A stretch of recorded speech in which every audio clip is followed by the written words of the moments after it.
Today we're taking a look at the top 5 decks in Disney Lorcana.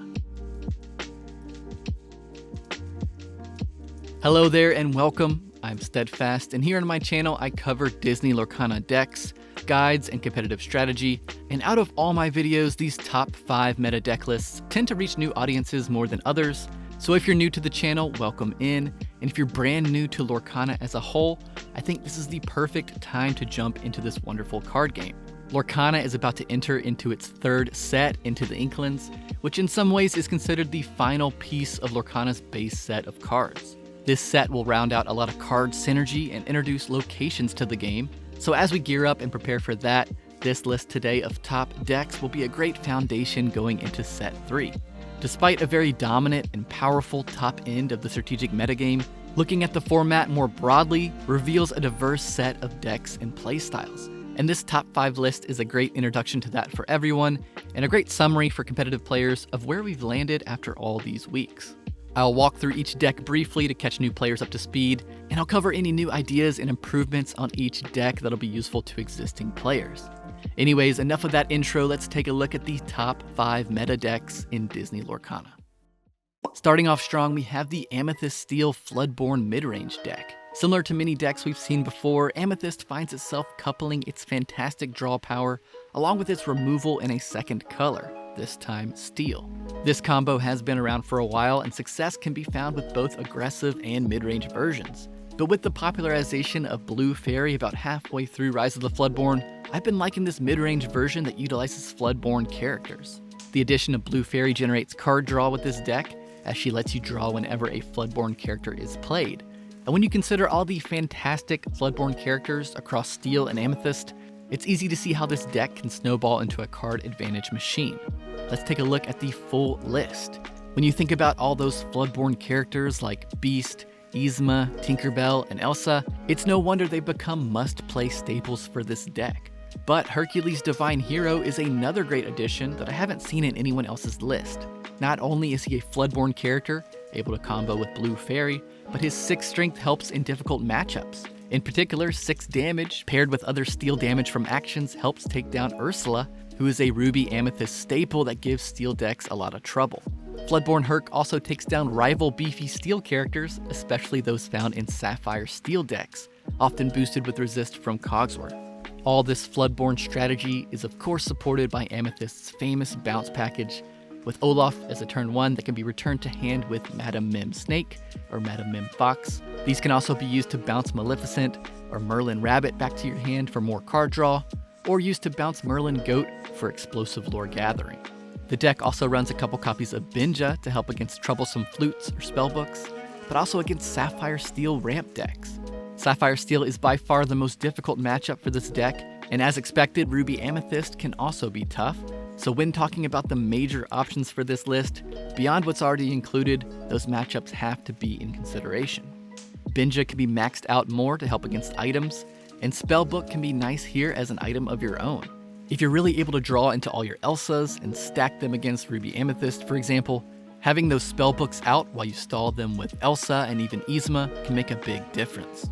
Right now I've been running without Spellbook, and I've liked the flexibility of only running 12 Uninkables, but it's certainly still a notable consideration. Another popular choice is Merlin Crab. He can definitely help take down big characters, but since adding in the Hercules shift package, I haven't needed him quite as often as before. Finally, if you like the idea of more removal, both Smash and Let the Storm Rage On can be great in this list as well. So there we have the first deck of our top 5 list, Amethyst Steel Midrange. Next up, we have my favorite deck in the format, Amber Ruby Mufasa. Unless you're new to the channel, you've seen me talk about and develop this deck across 2 videos already, and those are still great guides to playing this deck. But I can cover a few updates I've been playing with lately. As a quick overview, this deck functions as an aggro mid-range hybrid deck, specifically focused around Mufasa. His ability to potentially bring out a new character when banished allows some powerhouse characters to make an appearance early on.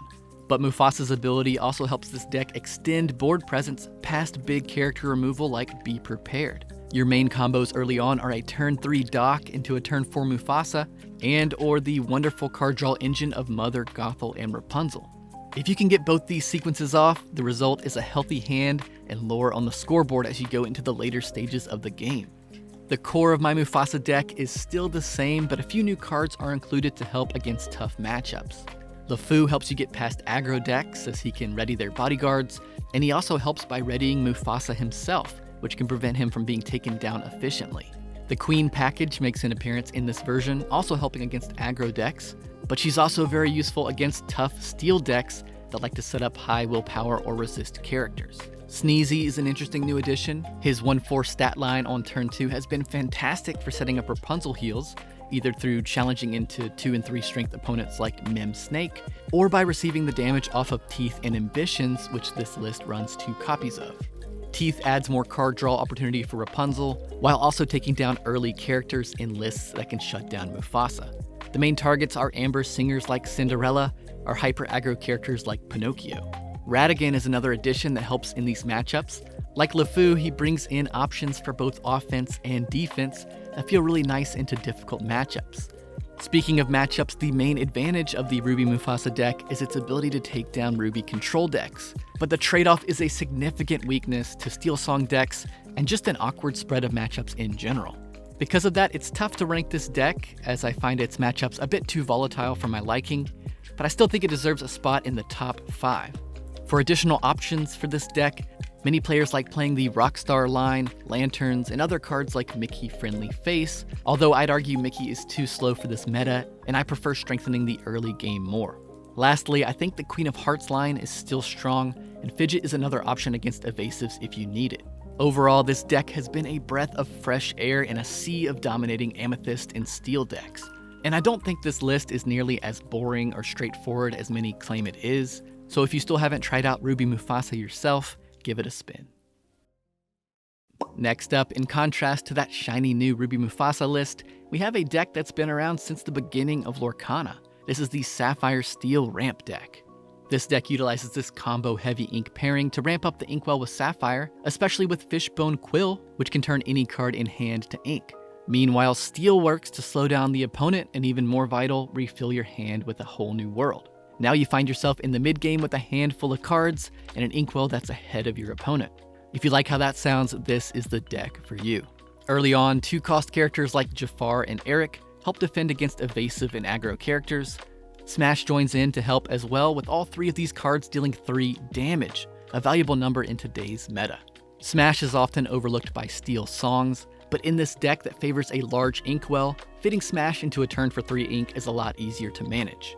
If you don't find the right combos early on, the powerful Popsicle Draw engine is included as well to help you find what you need. Hiram joins to discard either Popsicle or Fishbone to draw 2 cards, and if needed, Judy provides some backup card draw, or she could be used to shut down opponent items.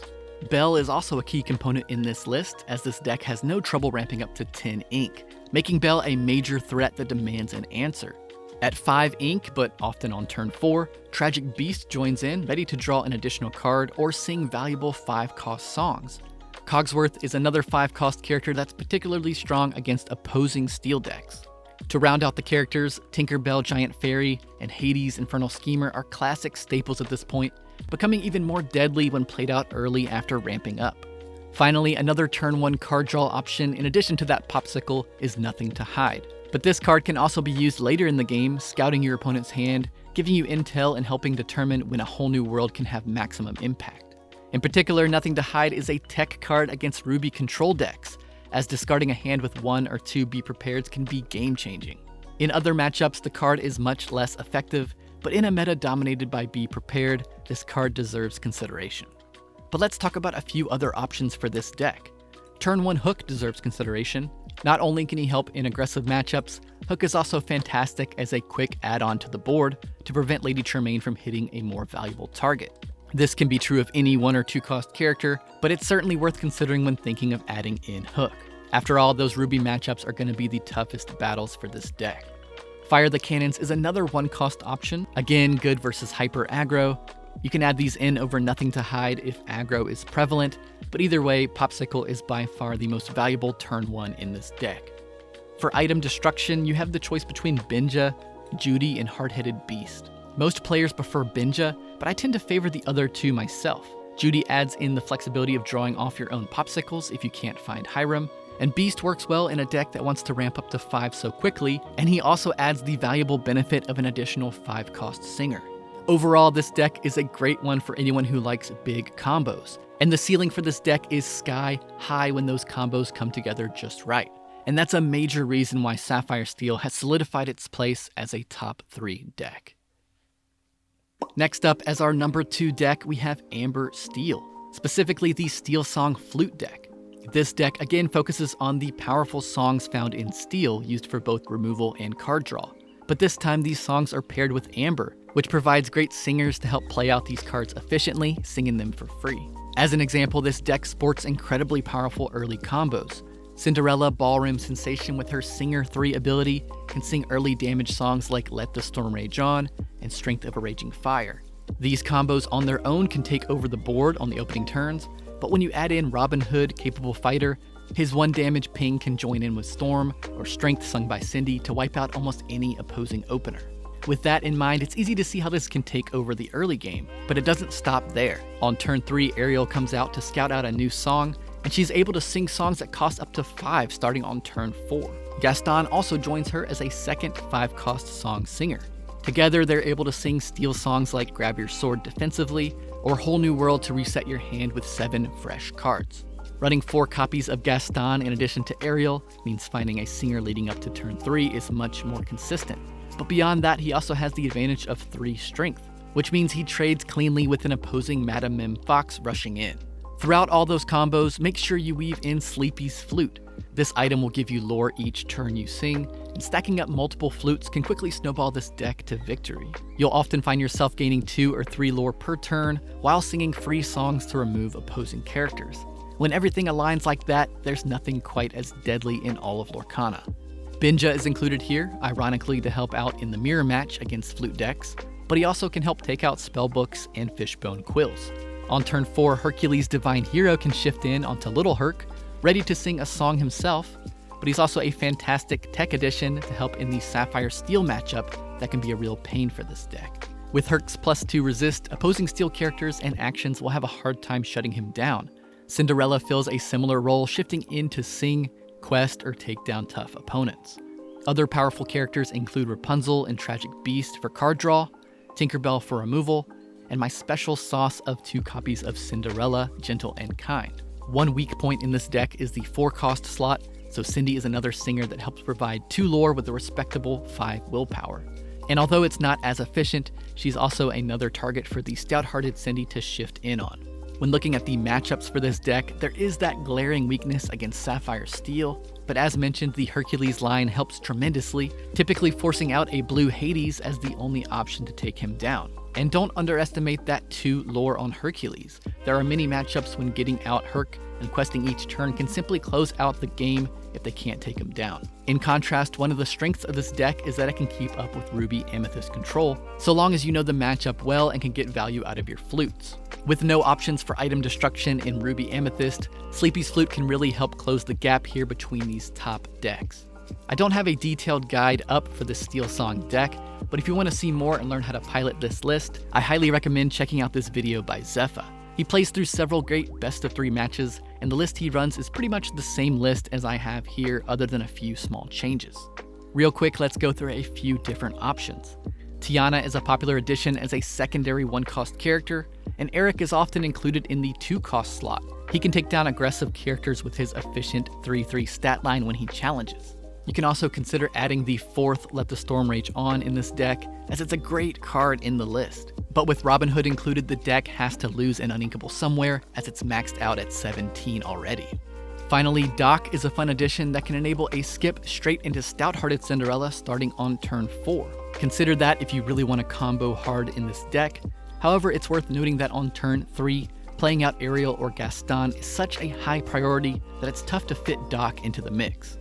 With all that said, this deck is quite the fun one to play, and I think it's by far the strongest deck that has yet to produce a ton of results, and I suspect that might be due to the skill required to pilot it. And next we have Ruby Amethyst Bounce Control, Lorcana's #1 deck. It really has been a battle between Ruby Amethyst Control decks and Amber Steel Whole New World decks for the majority of Lorcana's history so far. And during some of that time since last August, it has been a close comparison. Similar to what happened near the back end of the first chapter, I think Steel Song decks are making progress towards closing that gap some, especially recently. But even so, I think Ruby Amethyst Control finds itself stronger than ever and is undoubtedly the best deck in the format. With a classic combo of Amethyst card draw, including the ever-present bounce package, combined with the defensive removal capabilities of Ruby, this deck goes beyond just looking great on paper. It sports the best results of any deck in Lorcana's short history, and I don't expect it to slow down anytime soon. I've covered this deck twice now on my channel, so feel free to dive into those videos to learn the basics, but this list today is my favorite updated version of the list. Some of the more interesting and important conversations surrounding this deck aren't its matchups against all the other decks. Instead, discussion and progress surround small changes, nuances, and tech options that can inch the deck forward, especially when dealing with the mirror match or covering small weaknesses as they arise. True mastery of this deck is knowing how and when to adjust to unfavorable matchups and how to navigate that volatile mirror match. This deck has a core that is incredibly solid as discussed, and when mixed with an arsenal of options and considerations, it's no wonder this deck feels so versatile and stable across different metas and events spanning weeks and months. The current hotness for this control deck is Cusco, who adds early game consistency, a secondary opener if your 1-cost plus snake opener isn't found. Cusco can also sing Teeth, putting the damage on your 1-cost or taking himself out to draw a card, which isn't all that bad of a drawback. Ursula has also solidified herself as a staple in this deck, terrorizing any list that can't respond with hard removal. My list in particular still runs 2 copies of Dragonfire. For me, I like the flexibility of selecting the target for removal compared to Lady Tremaine. This helps in a number of matchups that like to slam down either high willpower characters or evasive units. Speaking of evasives, another new tech card is You Can Fly. I discussed it a bit in my Ruby Steel deck guide, and I like it here in Ruby Amethyst as well. In particular, it can be used in the mirror match against enemy Surfer minis, or it can be used to protect characters from challenges for a turn. Let's talk about the different options available though, because You Can Fly is really just one of a series of cards aimed at the mirror match. From early ideas like Merlin Crab, who can power up your own Minnie Mouse, to Fidget, Goofy, and Peter Pan's Shadow, there are a number of responses to evasives available. All of these have been rising in popularity over the last several weeks, but right now I like to run 2 crabs plus those 2 copies of You Can Fly. Fidget is nice, but he struggles in a meta dominated by 2 damage songs, and Peter Pan's Shadow is great since he can quest himself, but he still requires a combo with another rush character to work, and he takes up an all too precious uninkable slot. Other than those mirror match tech options, some other considerations this deck can run include Yzma, although she has generally been replaced by Cusco, ironically. Elsa is another fantastic card and I love adding her in, but again, managing those 16 or so uninkable slots is a major part of constructing this deck. This is another reason why Spellbook has continued to fall out of favor, although I personally still think it's a very strong consideration. Finally, you could put together a more hybrid version of this list, with inclusions of Arthur and LeFou for some aggressive spiciness, but in some ways those inclusions start to make this an entirely new deck, especially in the early game. As it stands, this control bounce deck aims to draw up cards and deal with threats early on before finishing out the game with Ursulas and Merlin Goats. By contrast, the hybrid or aggro versions of this deck certainly have their own identity, and in all honesty, the aggro bounce deck probably deserves a spot near the top 5 as well if it wasn't for so many steel decks in the meta. Well, with all that said, there's not much else to say. Ruby Amethyst Bounce Control is the #1 deck in the meta. I suppose we'll have to wait to see what set 3 Into the Inklings brings to either power up this deck even more or finally dethrone the GOAT. Alright everyone, thanks so much for tuning in.